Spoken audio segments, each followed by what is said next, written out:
Sabana. Are you ready? Kicau, kicau, kicau mania. Kicau, kicau, kicau mania. Kicau, kicau. Assalamualaikum warahmatullahi wabarakatuh. Perkenalkan, nama saya Hanifatul Zuhria dengan NIM 860284012. Di sini saya prodi S1 Pendidikan Guru Sekolah Dasar. Saya memilih fokus pada proses lahirnya Pancasila mulai dari sidang BPUPKI, Piagam Jakarta, dan PPKI. Mari kita mulai dari BPUPKI, Badan Penyelidik Usaha-Usaha Kemerdekaan Indonesia. Badan ini dibentuk oleh Jepang pada tanggal 1 Maret 1945 dengan tugas mempersiapkan kemerdekaan Indonesia dan diketuai oleh Dr. Rajiman Widyo Diningrat dengan beranggotakan 62 orang. Sidang pertama dilaksanakan pada tanggal 29 Mei sampai 1 Juni 1945. Disinilah para tokoh mulai menyampaikan gagasan mereka soal dasar negara. Ada 3 nama besar. Pertama, Muhammad Yamin yang mengusulkan 5 asas termasuk kebangsaan dan ketuhanan. Kedua, Dr. Supomo yang mengusulkan konsep negara yang menyatu dengan rakyatnya. Yang terakhir adalah Insinyur Soekarno pada tanggal 1 Juni 1945 mencetuskan nama Pancasila. Maka tanggal 1 Juni kita memperingati hari lahir Pancasila sampai detik ini.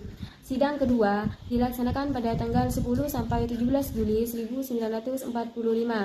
Di sidang kedua ini BPUPKI mulai merancang Undang-Undang Dasar. Dibentuk juga panitia 9 yang bertugas merumuskan naskah pembukaan Undang-Undang Dasar.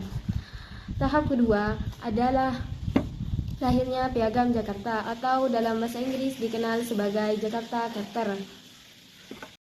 Panitia 9 yang dipimpin Insinyur Soekarno berhasil menyepakati sebuah naskah pada tanggal 22 Juni 1945 yang disebut Piagam Jakarta yang berisi rancangan pembukaan Undang-Undang Dasar yang memuat dasar negara.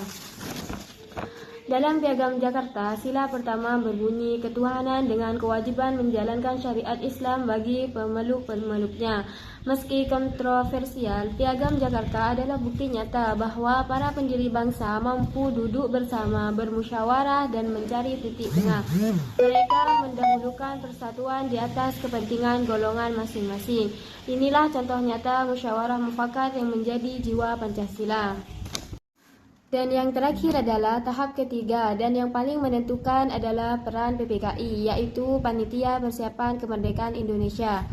PPKI dibentuk sebagai pengganti BPUPKI pada tanggal 7 Agustus 1945 yang diketuai oleh Insinyur Soekarno dan wakilnya Dr. Muhammad Hatta yang beranggotakan 27 orang yang mewakili seluruh wilayah Indonesia. Pada tanggal 17 Agustus 1945, Indonesia merdeka dan keesokan harinya pada tanggal 18 Agustus 1945 terjadi sidang bersejarah PPKI. Atas usulan dari tokoh-tokoh Indonesia Timur yang mewakili warga non-muslim, terjadi perubahan penting. Sila pertama dalam Piagam Jakarta diubah dari rumusan syariat Islam menjadi ketuhanan yang Maha Esa. Perubahan ini menunjukkan kebesaran hati para pendiri bangsa. Mereka rela melepas kepentingan golongannya demi keutuhan negara NKRI. Hasil sidang PPKI, Undang-Undang Dasar 1945 resmi disahkan. Pancasila resmi menjadi dasar negara dan Insinyur Soekarno dan Hatta sebagai Presiden dan Wakil Presiden pertama Republik Indonesia. Demikianlah presentasi saya tentang proses lahirnya Pancasila. Semoga dari sejarah BPUPKI, Piagam Jakarta, dan PPKI, kita semua bisa mengambil pelajaran berharga bahwa Pancasila bukan sekedar teks di atas kertas, melainkan semangat hidup yang terus kita jaga dan wujudkan bersama. Terima kasih atas perhatian Bapak atau Ibu dan teman-teman sekalian. Wassalamualaikum warahmatullahi wabarakatuh.